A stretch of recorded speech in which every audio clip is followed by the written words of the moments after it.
اعوذ باللہ من الشیطان الرجیم بسم اللہ الرحمن الرحیم یا ایہا الذین آمنوا لا تتخذوا اليہود والنصارى اولیاء بعضهم اولیاء بعض ومن یتولہم منکم فإنہ منہم ان اللہ لا یہدی القوم الظالمین۔ صدق اللہ العظیم وصدق رسولہ النبی الکریم۔ ان اللہ وملائکتہ یصلون علی النبی یا ایہا الذین آمنوا صلوا علیہ وسلموا تسلیما۔ اللہم صل علی سیدنا ومولانا محمد معدن الجود والکرم وآلہ وبارک وسلم۔ حمد و صلاۃ کے بعد سورۃ المائدہ چھٹا پارہ ہے، آیت نمبر 51۔ اللہ تبارک و تعالیٰ نے ارشاد فرمایا یا ایھا الذین آمنوا لا تتخذوا اليہود والنصارى اولیاء، اے ایمان والو یہودیوں اور عیسائیوں کو دوست نہ بناؤ۔ یہ مضمون قرآن پاک کی بہت ساری آیات میں، اس آیت کا انداز ذرا تھوڑا نرالا ہے۔ انہیں دوست نہ بناؤ، کیوں؟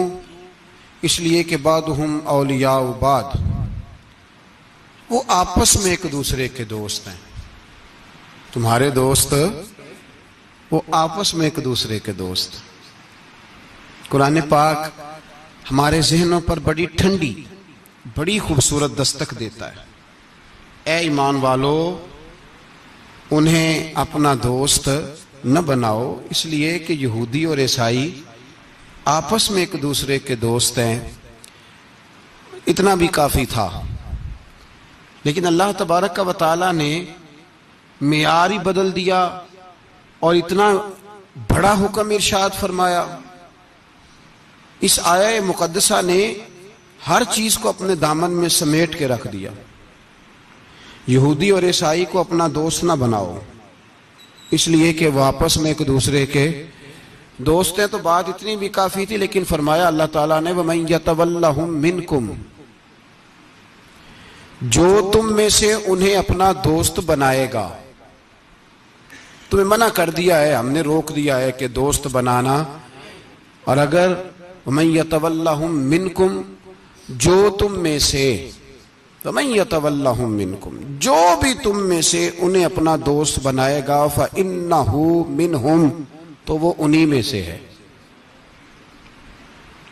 تمہیں بتا دیا ہے کہ دوست یہودی اور عیسائی کو کبھی دوست بنانا، اور اگر بناؤ گے تو پھر تم، اور پھر جو قرآن مجید نے بات اس آیہ مقدسہ کو جو ختم فرمایا تو فرمایا ان اللہ لا یہدی القوم الظالمین، بے شک اللہ ظالموں کی قوم کو ہدایت نہیں دیتا۔ ظلم کرنے والوں کے نصیب میں ہدایت نہیں ہوتی۔ وہ ظلم کرتے رہتے ہیں اور انہیں سمجھایا جائے تو مانتے بھی نہیں، اس لیے کہ ہدایت ان کا نصیب نہیں ہوتی۔ میرے بھائی، دنیا میں بد نصیب ہے وہ شخص جو غلطی کرتا ہے اور پھر مانتا بھی نہیں، اور دنیا میں کم ظرف ہیں وہ لوگ، کم ظرف جو اپنے ظالم ہونے کے باوجود ظلم پر وضاحتیں پیش کرتے ہیں، اپنی غلطیوں کا اعتراف کرنے کی بجائے ان پر دلیلیں دیتے ہیں، چھوٹے ظرف کے لوگ۔ اللہ تبارک و تعالیٰ نے فرمایا یہودی اور عیسائی کو کبھی دوست نہ بنانا۔ میرے بھائیوں، میرے بزرگوں، میرے دوستوں، ہمارا دین تعصب سے پاک ہے، لیکن تسلب کا حامی ہے۔ تعصب کا مطلب یہ ہوتا ہے کہ کہنا مار دو دوسرے کو، برداشت ہی نہ کرو، اور تسلب کا مطلب یہ ہوتا ہے کہ اپنے دین میں پختہ ہو جاؤ، اپنے دین میں پکے ہو جاؤ۔ اب ہم نا ہر روز نماز کی نیت باندھتے ہیں، اللہ اکبر، سورۃ فاتحہ پڑھتے ہیں، اہدنا الصراط المستقیم صراط الذین انعمت علیہم، اتنی بھی بات بڑی تھی، کافی تھی۔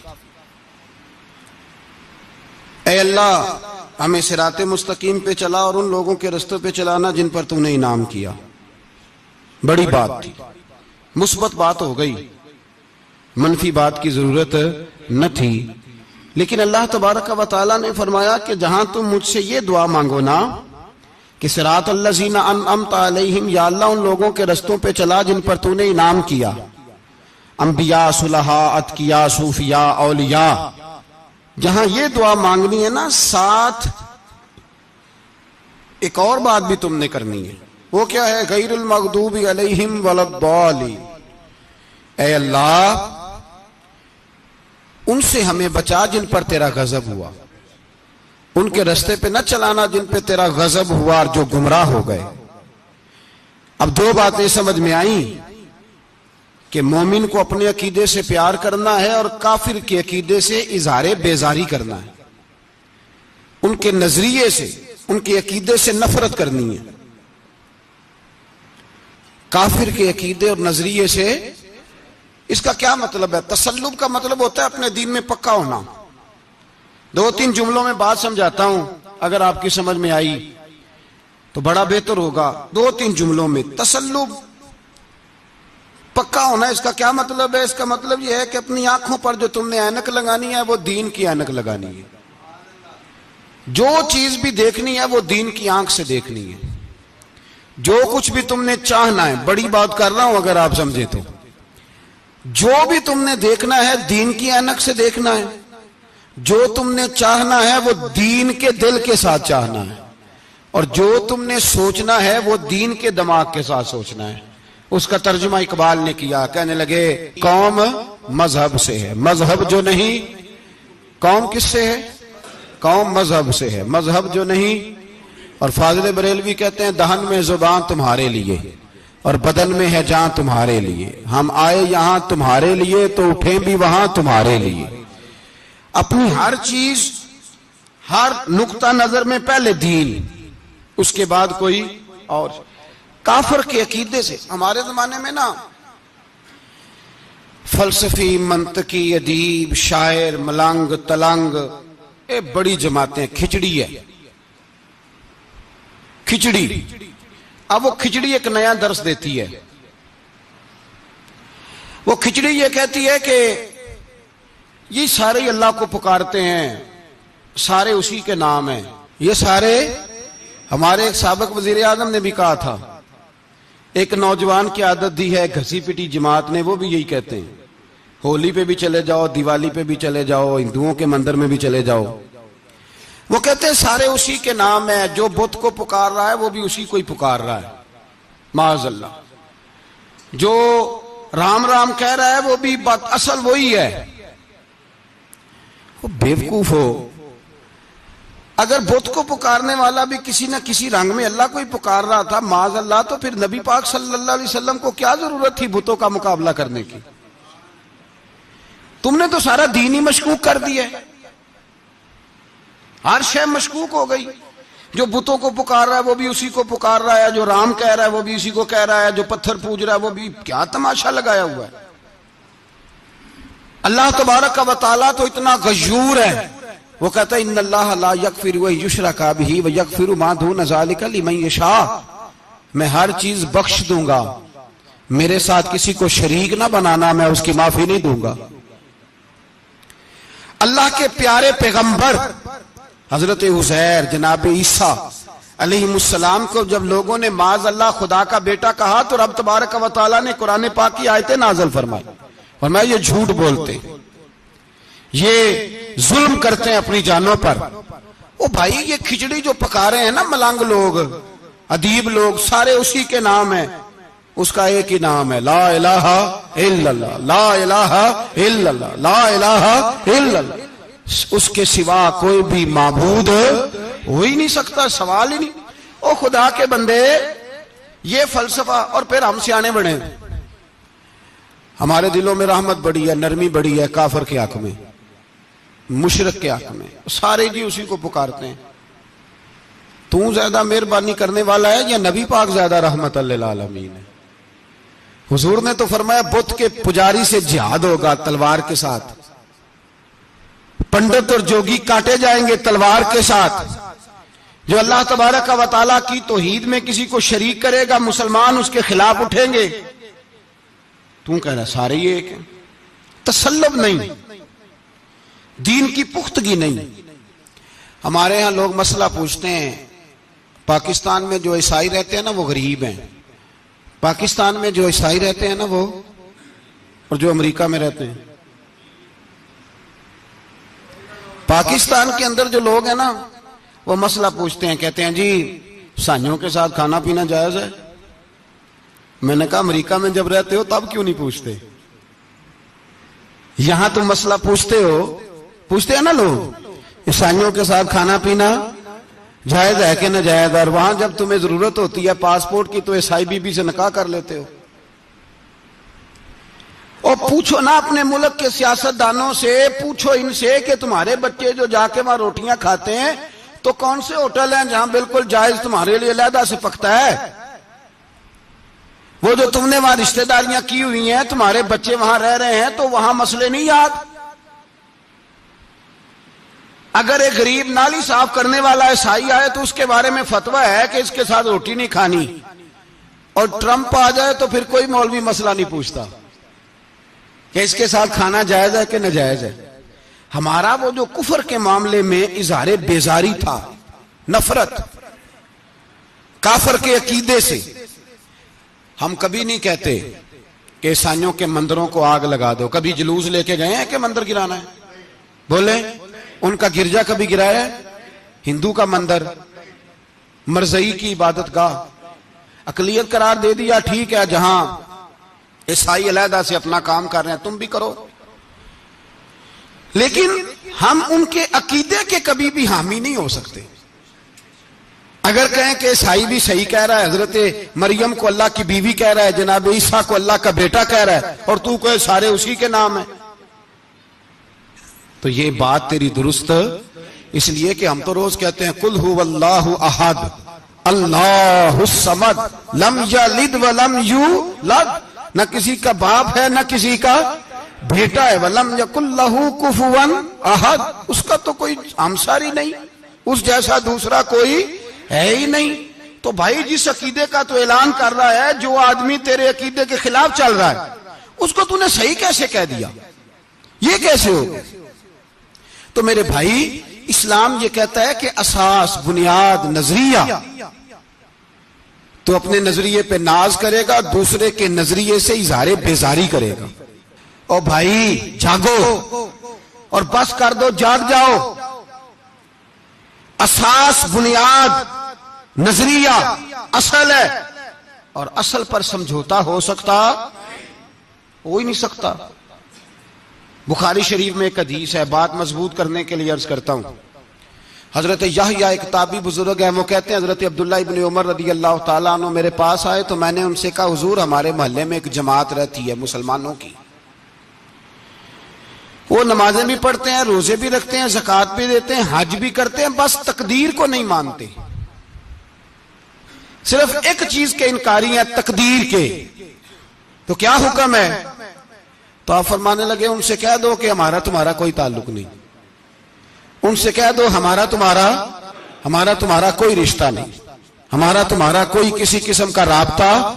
اور فرمایا ان کو بتا دینا کہ رسول پاک کے صحابی نے فتویٰ دیا ہے جتنی مرضی نمازیں پڑھو، جتنے مرضی روزے رکھو، اور احد پہاڑ کے برابر اگر تمہارا دل کرے تو صدقے کرو، پر تمہارا کوئی عمل اللہ کی بارگاہ میں قبول نہیں جب تک تمہارا عقیدہ صحیح نہیں، جب تک تمہارا نظریہ ٹھیک نہیں، اتنی دیر تک کوئی عمل اللہ کی بارگاہ میں تمہارا قابل قبول نہیں.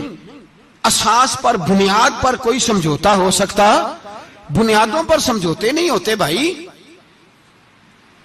اور ایک ہوتا ہے گناہگار، ایک ہوتا ہے غدار. گناہگار اور غدار میں بڑا فرق ہوتا ہے. ایک آدمی شراب پیتا ہے، کسی نے اس کو منع کیا تو اس نے کہا یار میری غلطی ہے، آئندہ نہیں پیوں گا، وہ گناہگار ہے.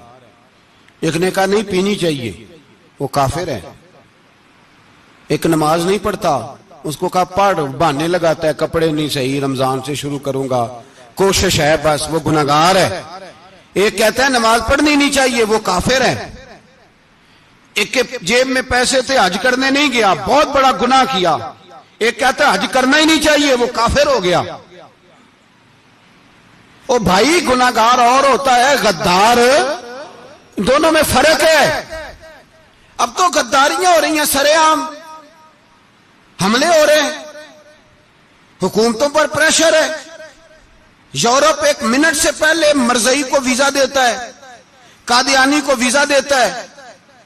یہ سپر کافر ہیں قادیانی اور مرزئی، اور بڑی ذمہ داری سے کہہ رہا ہوں، یہ کل بھی کافر تھے، آج بھی، کل بھی کافر تھے اور آج بھی، اور قیامت تک۔ اور اگلی بات سن لو، من شکا فی کفر ہی فقد کفر، جو ان کے کفر میں شک کرے وہ بھی کافر ہے۔ سن لو، یہ فتویٰ دے دینا بے شک جس کو مرضی۔ من شکا فی کفر ہی فقد کفر، جس بندے نے مرزئی کے، قادیانی کے کافر ہونے میں شک کیا، وہ بندہ بھی پکا کافر ہے، پیٹا کافر ہے، جس نے ان کے کافر ہونے میں۔ تو جڑے آکر سانو پتہ ہی نہیں لگا اسی کی کر بیٹھے، ان کے لیے کوئی قانون نہیں۔ وہ جس نے کہا ہے نا مرزئی اس کا قانون بدلنا ہے، اس کو ایک پرچی تیری میری بھی شامل ہے۔ ایسے نہ کہنا کہ وہ بڑے بے ایمان نکلے، کافر نکلے، تو نے بھی ٹھپا لگایا ہے، تو ساتھ ہے، تو شامل ہے۔ جب قومی اسمبلی میں یہ قرارداد پیش ہو رہی تھی تو ان کو ووٹ دینے والے ان کے گناہ میں شریک تھے، مجرم تھے، ساتھ شامل تھے، ان کو معافی نہیں ملے گی، ان کو لمبی توبہ کرنی پڑے گی اللہ کی بارگاہ میں، انہیں آنسو بہانے پڑیں گے ان کو ٹھپے لگانے کی وجہ سے۔ بچ نہ جایا کرو کہ حکمران برے ہیں تو ہم بڑے نیک پرہیزگار ہیں، ٹھپے لگانے والے ساتھ شریک ہے اس جرم۔ کہتے پتہ ہی نہیں چلا، کیسے پتہ نہیں چلا، کیسے پتہ نہیں چلا؟ یہ تو جو مدہوش ہوتے ہیں انہیں پتہ چل جاتا ہے یہ نبی پاک کی عزت کی بات ہو رہی ہے۔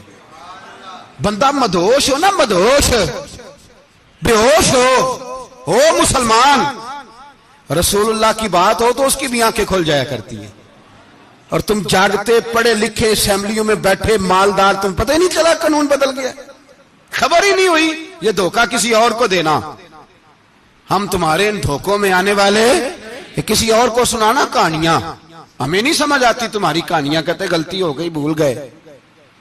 اور وزیر اعلیٰ صاحب کہتے ہیں اس کو نکال دینا چاہیے۔ کس نے نکالنا ہے نا تماشا؟ کہتے ہیں اس کو نکال دینا چاہیے جس نے اس قانون میں، تو کس نے نکالنا ہے؟ حکومت تو آپ کی ہے، تو کون نکالے گا؟ شرم کرو، مر جاؤ ڈوب کے۔ یہ تمہارا طریقہ ہے؟ جرم کرتے اور جرم کر کے کہتے ہو نہیں نہیں نکال دینا، کون نکالے گا؟ نکالو، پتہ چلے تمہارا۔ امیر ملت پیر جماعت علی شاہ صاحب محدث علی پوری رحمت اللہ علیہ، پیر صاحب فرماتے ہیں جب پاکستان بن رہا تھا تو ہم نبی پاک صلی اللہ علیہ وسلم کی عظمتیں بیان کیا کرتے تھے۔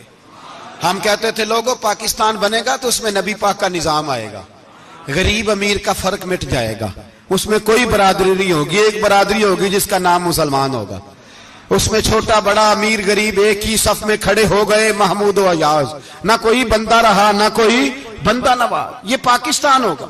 اور کہتے ہیں ہندو پنڈت تقریریں کرتے تھے او وہاں نبی پاک کا نظام نافذ ہوگا، معاذ اللہ ہاتھ کٹیں گے، گردنیں کٹیں گی، بڑا وہ معاذ اللہ مخالفت کرتے تھے۔ وہ کیا پتا تھا کہ بعد میں یہاں بھی سارے وہی تماشے ہوں گے جو وہ کہہ رہے ہیں۔ تو پیر صاحب کہتے ہیں کہ جگہ ہندوؤں کا جلسہ تھا، ہندوؤں کا پنڈت تقریر کر رہا تھا، وہاں سارے ہندو بیٹھے تھے، تو اس پنڈت نے نا تقریر کرتے کرتے نبی پاک کی شان میں کوئی بے ادبی کر دی معاذ اللہ، کیونکہ سارے ہندو تھے، کوئی مسلمان نہیں تھا۔ ایک ملنگ بیٹھا تھا دور، اس نے دوری ڈنڈا پکڑا ہوا تھا اور کوئی اپنی موج کا کام کر رہا تھا۔ آپ کو پتا ہے ان کے پاس جو ڈنڈا ہوتا ہے بڑا رنگین ہوتا ہے، کو اسپیشل بنایا ہوتا ہے انہوں نے، تو بیٹھا تھا ملنگ۔ میں نے کہا بے ہوش بھی ہو نا، جو بے ہوش ہو مسلمان، رسول اللہ کا نام آئے تو اس کی بھی آنکھیں کھل جایا کرتی ہے، تیری بند کی باندھی رہ گئی ہے، کیسے ہو گیا؟ ہاتھ میں ڈنڈا تھا اور وہ اپنے کام لگا ہوا تھا۔ جب اس کے کانوں میں سپیکر کی آواز آئی نا کہ نبی پاک کے بارے میں بات کی ہے، تو ڈنڈا اٹھایا، پیچھے سے اسٹیج پہ چڑھ گیا، اور ہندوؤں نے سمجھا ملنگ آدمی ہے، اس نے کیا کرنا ہے۔ آیا پنڈت کے پاس اور وہ کہتا ہے میں نے 3 ڈنڈے اتنی زور سے مارے کہ چوتھے کی ضرورت ہی نہ پڑی، اتنی زور سے 3 ڈنڈے سر پہ مارے کہ چوتھے کی ضرورت ہے، اس کی پھر آواز ہی نکلی، مر گیا وہ۔ مجھے پکڑا جیل میں پھینک دیا. امیر ملت پیر جماعت علی شاہ صاحب کہتے ہیں میں امرتسر کی جیل میں ملنے گیا اور میں نے اس کے سامنے کھڑے ہو کے کہا, میں نے کہا بیلیا, نہ تو نماز پڑھے, نہ تو روزہ رکھے, نہ تو مسجد آئے, نہ تو کوئی اور کام کرے, اور اتنا بڑا تو نے کام کیا, گستاخ مار دیا.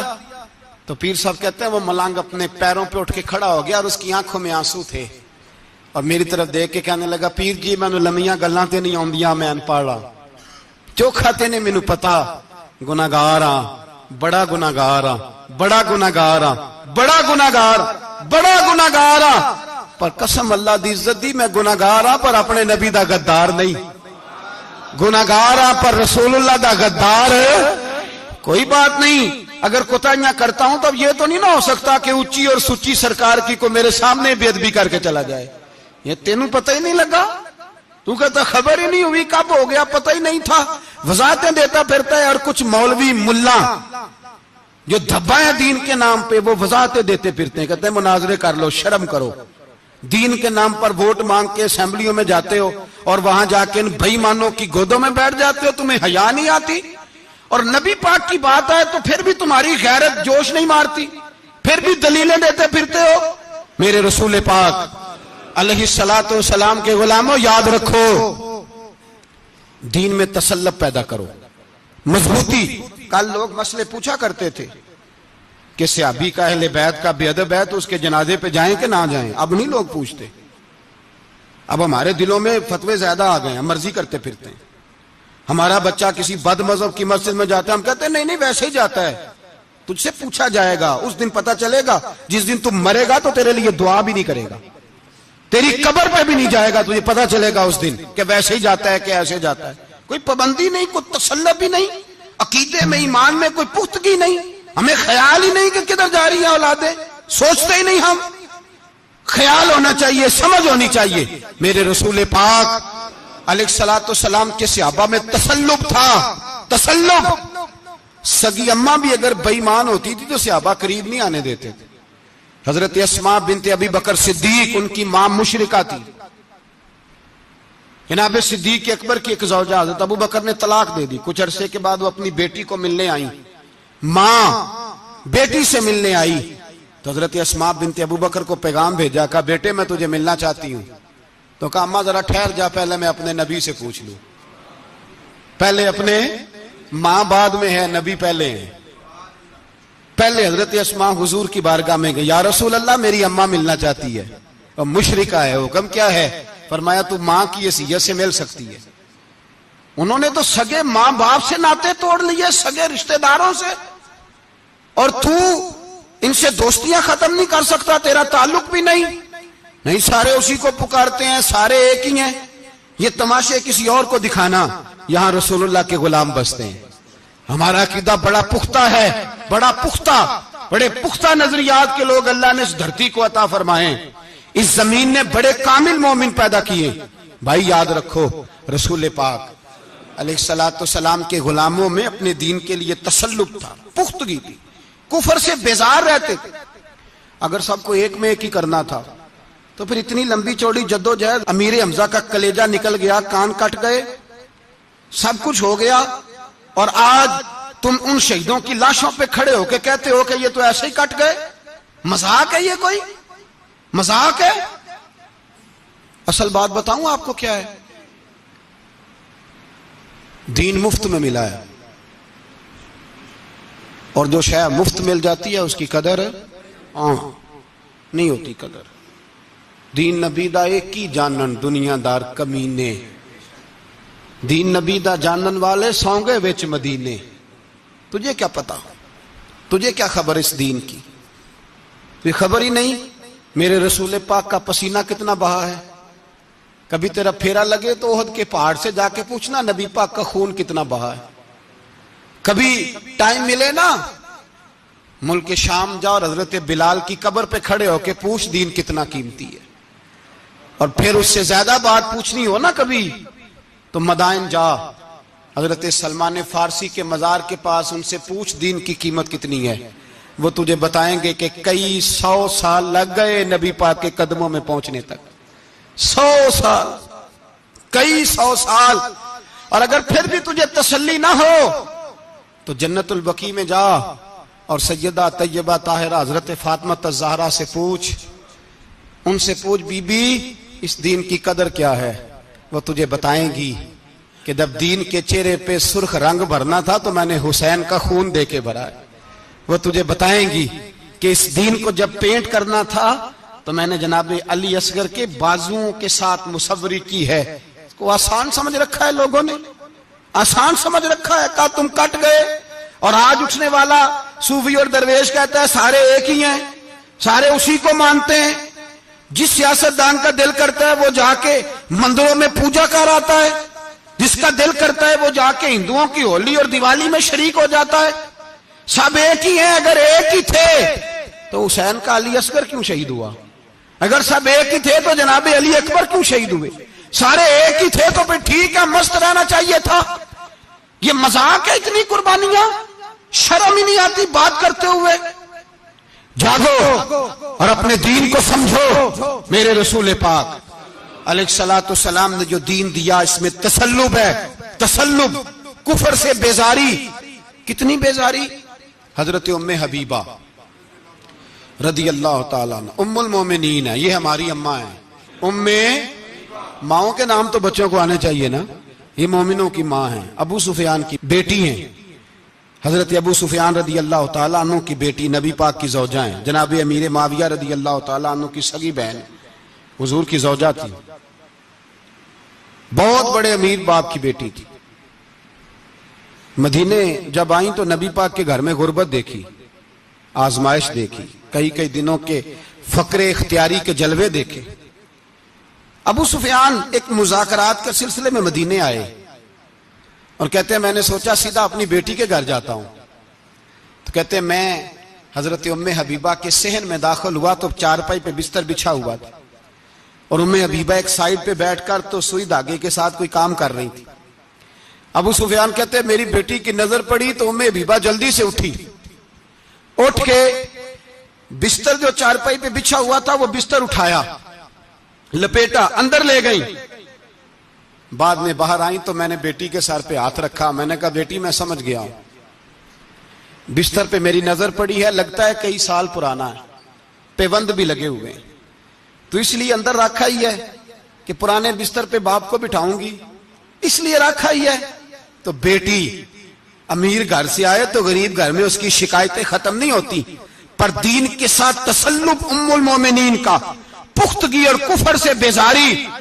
کہنے لگی ابا جی ابھی آپ کافر ہیں نا، تو آپ کی سوچ ابھی بدلی نہیں، میں اس لیے نہیں بستر اندر رکھ کے آئی کہ آپ کے قابل نہیں تھا، میں تو اس لیے رکھا ہوں کہ وہ میرے نبی کا پاک بستر ہے اور آپ ناپاک ہیں، وہ پاک بستر ہے۔ انما المشرکون نجس، مشرک ناپاک ہوتا ہے، باپ ہونا علیحدہ بات ہے، لیکن میرے دل میں باپ کی قدر بعد میں ہے میرے دل میں، اور رسول اللہ کے بستر کی قدر پہلے ہے، رسول اللہ کی نہیں، رسول اللہ کے بستر کی قدر ہے کہ باپ بیٹھ نہ جائے۔ اتنی نفرت مشرک سے، اتنا اظہار، وہ باپ بھی ہو تو اتنی نفرت۔ لوگوں نے پیچے ڈالے ہوئے ہیں پیار کے، محبت کی پینگیں چڑھا رہے ہیں اور سارے یہ کہیں گے سب صحیح ہے، اور ہمارے دلوں میں نرمی۔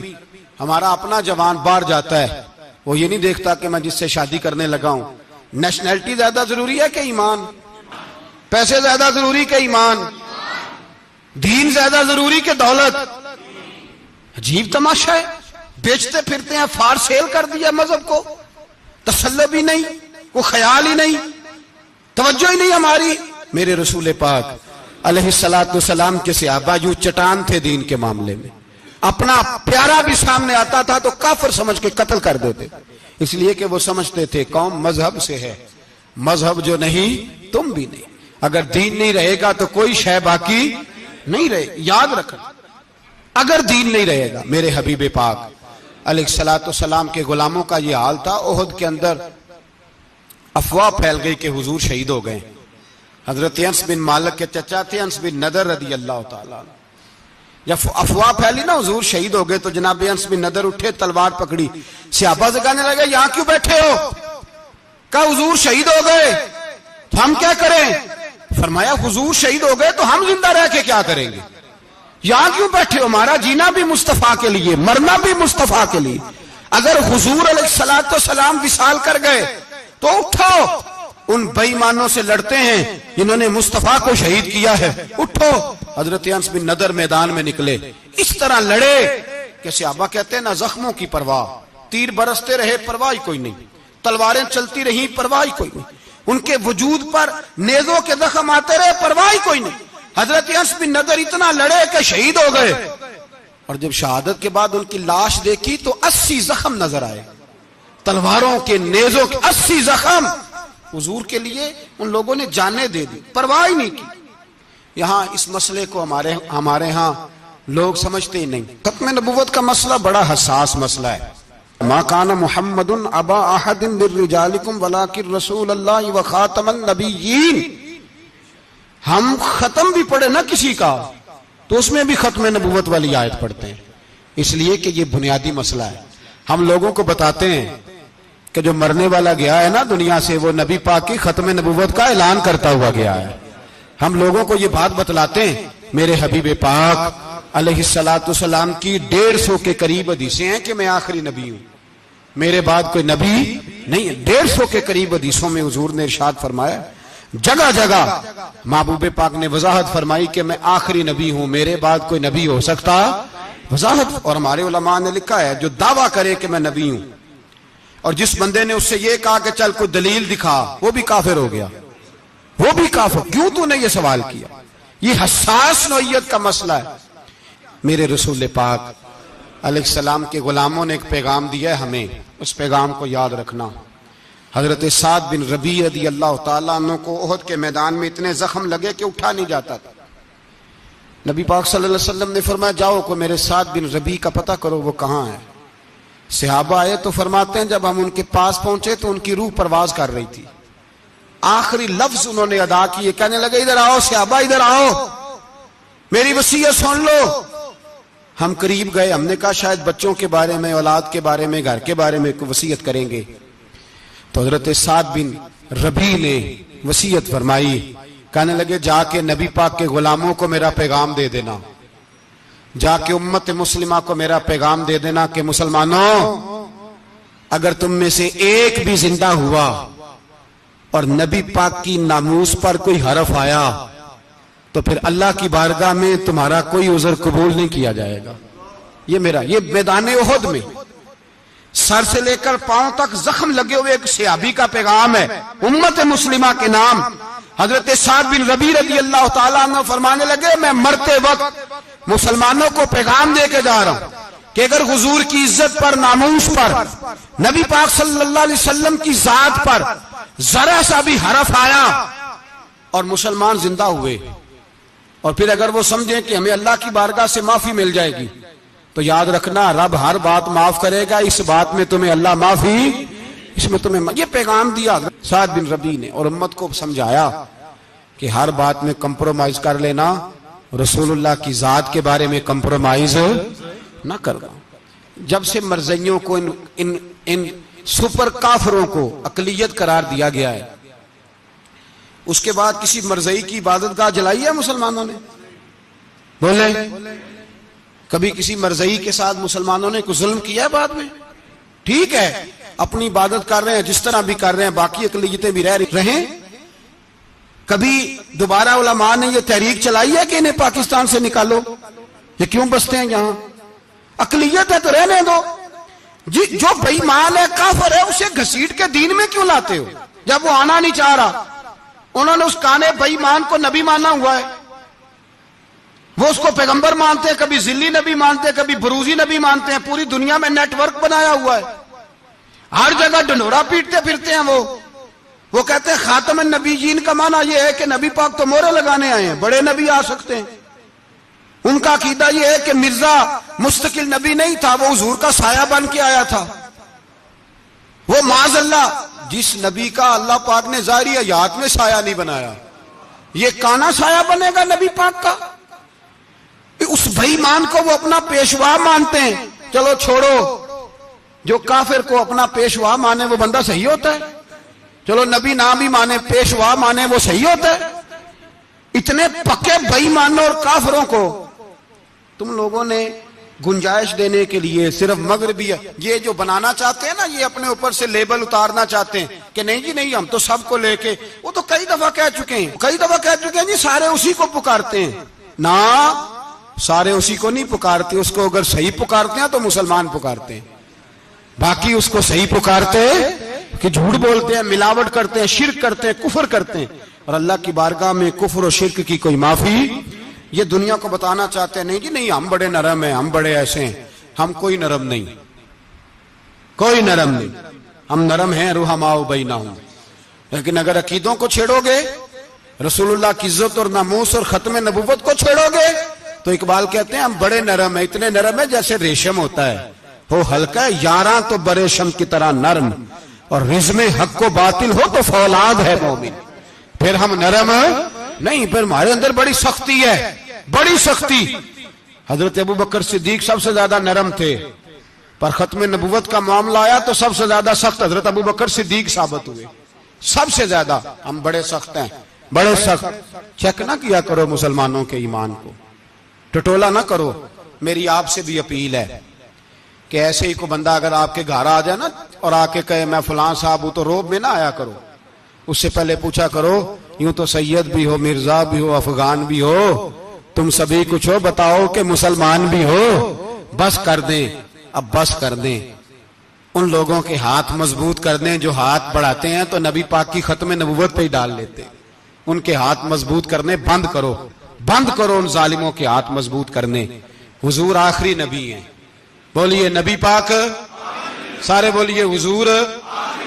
حضور کے بعد جو کسی اور کو نبی مانے وہ کل بھی کافر تھا، آج بھی، قیامت تک. وہ جو اس کے کفر میں شک کرے وہ بھی، جو مرزائی قادیانی کے کفر میں شک کرے وہ بھی کافر ہے. مر جائے تو مسلمانوں کے اس قبرستان میں اس کا دفن ہونا جائز ہے، مسلمان کا اس کے لیے تعزیت کرنا جائز ہے، مسلمان کا اس کے دل، اس کے حق میں نرمی پیدا کرنا جائز ہے نہیں. مسلمان کا اس شخص کے بارے میں کسی قسم کی گنجائش دینا جائز ہے. کل بھی کافر تھے، آج بھی کافر ہیں، قیامت تک کافر رہیں گے. مسلمان وہ رہے گا جو کہے گا کہ نبی کی ہر شان کو ہم مانتے ہیں، حضور خاتم النبیین ہے، زبان سے اقرار کرتے ہیں اور دل سے اس پر ایمان لاتے ہیں، وہ بندہ مسلمان رہے گا. ہم حکومتوں کو سمجھاتے ہیں اپنی قبریں خراب نہ کرو، اپنی آخرت تباہ نہ کرو. نہ بات تھوڑا سا وقت ہے، تمہارے باپ دادا مر گئے، ان کا نام بھی کوئی نہیں لیتا، تم بھی دنیا سے جاؤ گے. خدا را ہم تمہیں سمجھاتے ہیں، ہم درد مندانہ اپیل کرتے ہیں، اپنی آخرت بچاؤ. یہ اسمبلیاں چند روزہ، یہ حکومتیں چند روزہ. ادھر جا کے دیکھ لو شدرے میں وقت کا بادشاہ لیٹا ہے، لیکن کوئی نہیں جاتا. بادشاہ تھا، اٹھتا تھا تو دنیا اٹھتی تھی، بیٹھتا تھا تو دنیا بیٹھ جاتی تھی. آج ہمارے بہت سارے نوجوانوں کو پتہ نہیں کہ اس کسی بادشاہ کی قبر بھی ہے. بہت بڑا مقبرہ بنا، بڑی سیرگاہ بنی ہے، پر کوئی جاتا نہیں.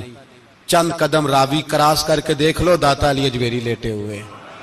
ایک دن کے لیے بھی چھوٹی سی اسمبلی کے ممبر بھی نہیں بنے. میراں نہ امیراں دے دیوے بلدے نہیں صدا فقیراں دے. نہ وہ والی حکومت کرو جس کے بعد تمہاری فاتحہ بھی کوئی نہ پڑھے. اور جا کے دیکھ لے داتا صاحب کی قبر کے چاروں جانب پھٹیاں لگی ہوئی ہیں. سارا دن ساری رات اللہ کا قرآن پڑھا جاتا ہے، دن رات وہاں درود پڑھے جاتے ہیں، ان کو اصالہ ثواب کیا جاتا ہے. یہ والی زندگی جی، واپس آ جا، نہ اپنی آخرت خراب کر. بچ جا، وقت کی حکمران لوٹ آ، رسول اللہ کے قدموں میں بیٹھو، اعلان کرو، بغاوت کرو نبی پاک کے دشمنوں کے خلاف، اور حضور کے سچے غلام بن کے جیو. اگر سچے غلام بنو گے تو حضرت عمر بن عبدالعزیز کی طرح تمہارے تذکرے ممبروں پہ رہیں گے. اور اگر غداری کرو گے، غداری، تو یزید کی طرح تمہاری اپنی اولادیں بھی تمہارا نام نہیں لیں گی، اپنی اولادیں بھی تمہارے تذکرے چھوڑ جائیں گی. یاد رکھنا اللہ کی لاٹھی بڑی بے آواز ہے. کل من علیہ فان، فنا کر دیتا ہے ہر چیز کو. دعا ہے اللہ ہمیں سمجھنے کی توفیق عطا فرمائے.